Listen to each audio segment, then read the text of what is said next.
Hey there, I am Phyllis Ryder. I'm a member of UUCSS and have been for 20 or so years. I'm a member of the Racial Justice Task Force, and I would like to talk today about a resolution that's going to come before the congregation in June.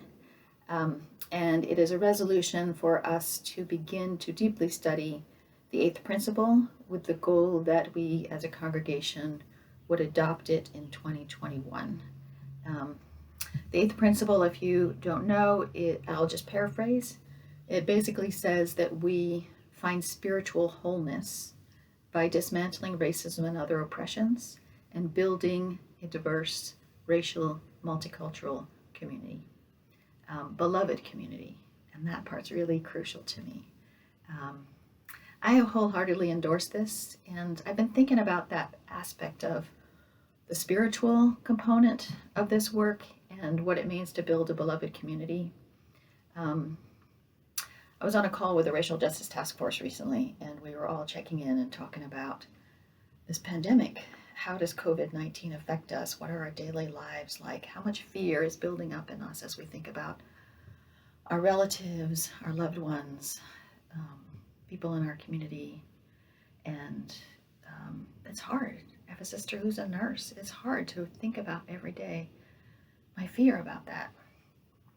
And at the same time, I realize I've got it pretty easy compared to a lot of people.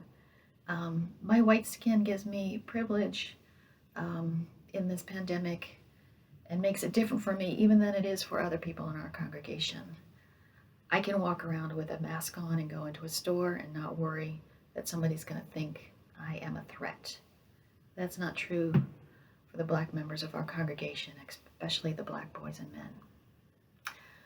I can walk around outside and not be threatened by people who see me as an Asian threat.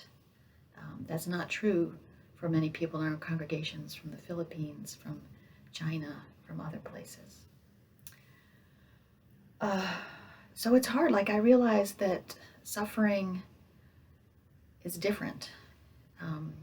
And I struggle with how to hold that. I don't think it's worth it to fall into shame and blame.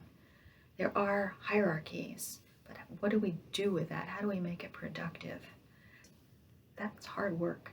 It feels like spiritual work.